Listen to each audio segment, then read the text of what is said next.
16 মে মৌলানা ভাসানী কর্তৃক নেতৃত্ব দেওয়া ফারাক্কা অভিমুখী যে লং মার্চ একটা ইতিহাস হয়ে আছে। বাংলাদেশের সার্বভৌমত্ব, ঐতিহাসিক অধিকার, প্রাকৃতিক অধিকার সেইটাকে সমুন্নত রাখার জন্য মৌলানা ভাসানী যে কাজটা করেন সেটা অতুলনীয়। এবং এর ফলেই তৎকালীন সামরিক সরকার একটা শক্তি পায় এবং ভারতের সঙ্গে একটা মোটামুটি ন্যায্যতার একটা চুক্তি করে, যার ফলে গঙ্গা নদীর পানি ভারত এবং বাংলাদেশের ভেতরে একটা ন্যায্যতার সঙ্গে এটা ব্যবহারের ব্যবস্থা হয়। এই চুক্তিটা যতদিন জিয়াউর রহমান ছিলেন ততদিন চলেছে, 5 বছর মেয়াদি ছিল। এরপরে এরশাদের সময় এটা বাতিল হয়ে যায় বা তামাদি হয়ে যায় এবং এরপরে আর পুনর্নবায়ন করা হয়নি।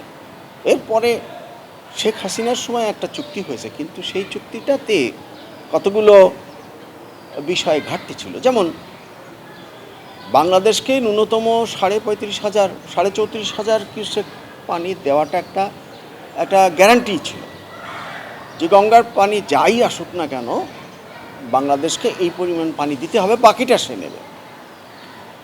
শেখ হাসিনার সময়ে যে চুক্তিটা হয়েছে 30 বছর মেয়াদি, যেটা কিছুদিনের মধ্যে শেষ হয়ে যাচ্ছে, সেইটা ছিল 34,500 কিউসেকের জায়গায় 27,000 কিউসেক এবং কোনো গ্যারান্টি নাই। এর ফলে ওই চুক্তিটার যেভাবে বাস্তবায়ন হয়েছে, বাস্তবায়ন মানে যেহেতু গ্যারান্টি নাই, ভারত এটা ইচ্ছামতো পানি প্রত্যাহার করে এবং বাংলাদেশের অংশে পানি 27,000 কেন 17,000ও আসছে না, এমনকি 10,000-এর কাছাকাছি নেমে আসে।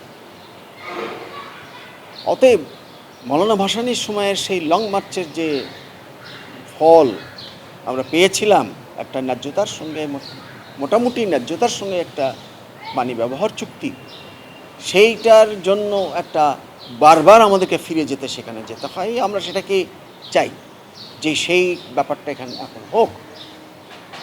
মৌলানা ভাসানীর যে ফারাক্কা লং মার্চ, এর মধ্যে একটা শিক্ষণীয় ব্যাপার আছে। শিক্ষণীয় ব্যাপার হলো, যারা আন্দোলনকারী তাদের জন্য শিক্ষণীয় ব্যাপার আছে।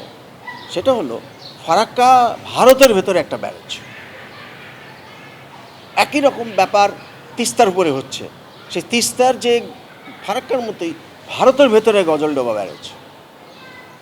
আমরা যখন তিস্তার পানি বা ভারত একেবারেই বন্ধ করে দিল, কেবল চুইয়ে পড়া কিছুটা পানি আসছে, সেই রকম একটা পরিস্থিতিতে যখন আন্দোলনকারীরা লং মার্চ করেন, তখন তারা গজলডোবা মার্চ না করে করেন তিস্তা মার্চ।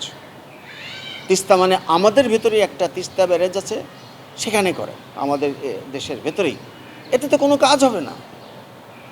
ভারতে যখন মৌলানা ভাসানী ফারাক্কা লং মার্চ করেছিল, তখন কানসাট অঞ্চলের যে সীমান্ত এলাকায় ভারতের সেনাবাহিনী বোঝাই হয়ে গেছিল যে কোন সময় ভেতরে ঢুকে পড়ে। কিছুদিন আগেও এই এলাকায় একটা উত্তেজনা হয়ে আছে যে কোন সময় বাংলাদেশের মানুষ ঢুকে পড়ে। তো এই যে সেই যে একটা হুমকি, এই হুমকির ফলেই ভারত নমনীয় হয়েছিল। আমরা কেন গজলডোবা মার্চ করলাম না? আমাদের বহু মার্চ হয়েছে। আমি প্রত্যেকটা যারা আন্দোলনকারী তাদেরকে বলি, আমাদেরকে তিস্তা মার্চ নয়, করতে হবে গজলডোবা মার্চ। হ্যাঁ, হতে পারে যে আমরা গজলডোবা যেতে গিয়ে পঞ্চগড় পর্যন্ত যেতে পারলাম, এরপরে আর যেতে দেওয়া হলো না। আন্তর্জাতিক পরিস্থিতি এমন হলো, সীমান্তের যে পরিস্থিতি হলো, যেতে দেওয়া হলো না। অথবা বাংলা বন্ধ পর্যন্ত চলে গেলাম, কি বা তেঁতুলিয়া পর্যন্ত চলে গেলাম। তো যাই হোক, এটা ঠিক মৌলানা ভাসানীর সেই কানসাট পর্যন্ত যাওয়ার ব্যাপারের মতো হয়ে যায় এবং আন্তর্জাতিক একটা হুমকি তৈরি হয়ে যায়। এই ব্যাপারটা মৌলানা ভাসানীর ওই যে মার্চ, ফারাক্কা মার্চ, সেটা নিয়ে একটা শিক্ষার বিষয় আছে। এখনও আমাদের দেশের আন্দোলনকারীরা সেটা শিক্ষা নিচ্ছে না। যদি নিত, আমি একেবারে নিশ্চিত যে হয়তো আমরা পঞ্চগড়ে আটকে যেতাম, কিন্তু একটা আন্তর্জাতিক পরিস্থিতি সৃষ্টি হতো এবং একটা চুক্তি হতে বাধ্য হতো। আজকে চুক্তি হচ্ছেই না।